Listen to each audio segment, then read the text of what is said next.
We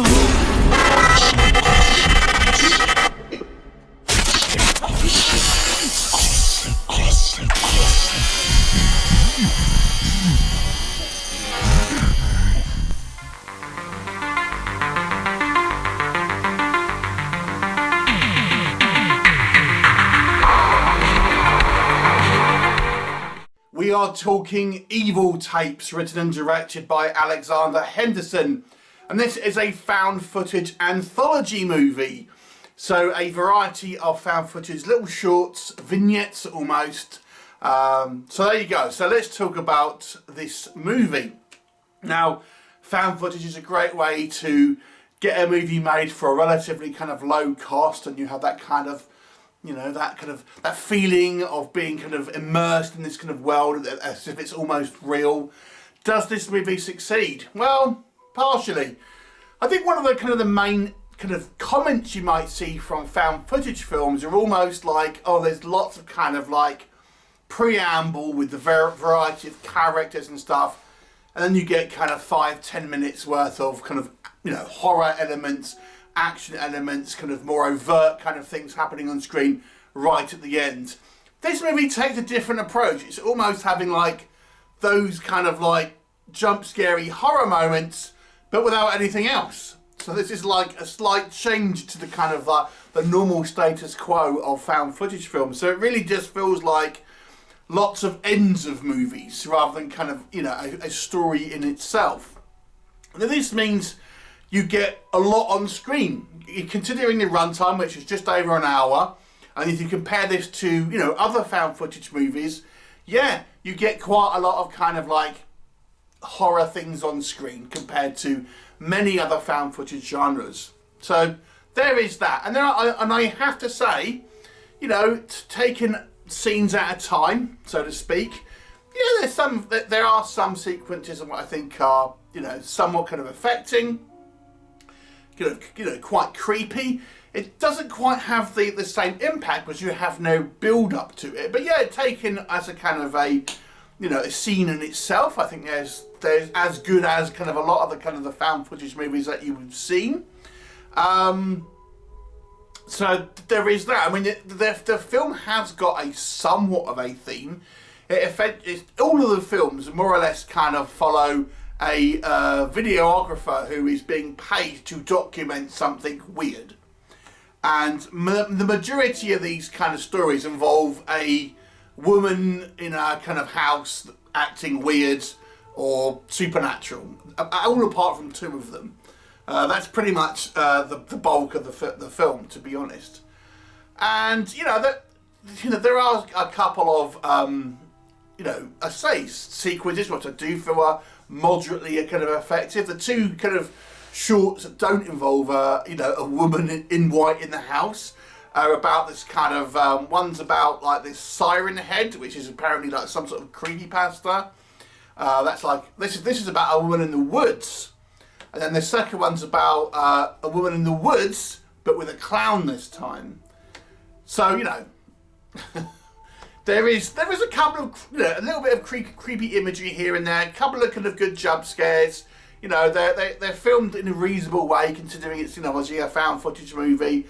And if you want just lots of kind of like things on screen rather than the kind of build up, if you want lots more of the overt kind of jump scares and kind of horrors that you'll normally see in the last kind of like 10-15 minutes of the movie, of a normal found footage movie, this is the film for you. But the flip side of the coin, unfortunately, is that there's no build-up and there's no real stories here. They're more like vignettes. You feel like you're coming in at the end of a story, so to speak. So there's no real build-up to it. There's no real sense of you getting to know any of the kind of the characters. You just kind of, go into a house and then almost immediately something's kind of like, ah! And it's normally like a woman in a white dress, to be honest. So, you know, it doesn't quite have the same impact as a film that is building up atmosphere, building up, you know, a relationship with you as the viewer to the characters that you're kind of seeing on screen. There's none of that. So, although I would say, yes, this movie does have the the advantage of having a lot more overt kind of horror stuff on screen, it falls a little flat because there's really no kind of like work done to kind of build up your suspense or kind of relationship with any characters. I have to say as well, this is not everyone, but there are some poor performances, unfortunately, and I think particularly in the first short is possibly the worst, and I think that maybe will set the stage for some. But you know, there are a couple of there are some performances which are fine. In all honesty, there's a kind of not much acting involved in this movie, but it's you know, what we do see is a little bit of a mixed bag. There's one who's a guy whose like wife is possessed. I think he does an alright job, the husband, but you know, a lot of the other kind of characters either there's not enough of a sample size to really tell, or there are some kind of like a little bit of a rogue performance. As I say, that first one I feel is possibly the worst, and unfortunately kind of sets the tone for the acting for much of the rest of the film. I do think this film could have done with a bit more variety, because the vast majority of the films, as I say, are the same kind of setup. It's someone getting hired to go into a house, and there's normally like a some type of like female character, normally dressed in white, either acting weird or like she's mental, or there's a ghost. You know, it's just a little bit like, oh man, it's the same thing again.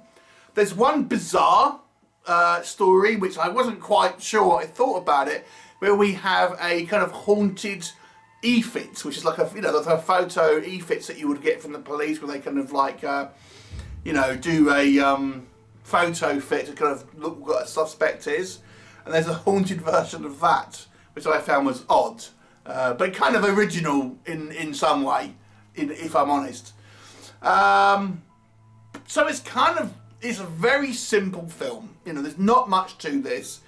You know, you can kind of put this on the background and just kind of watch it. There's not much narrative to kind of grab hold of, to be honest. But if you just want some cool, you know, some interesting visuals, then I would check it out. I mean, I can't give it any more than a 4 out of 10 because there's not really any story involved here, and I think the acting is a little, as I say, mixed. But there is some reasonable kind of like shots and sequences that you would expect to see in a found footage movie that I think are done okay.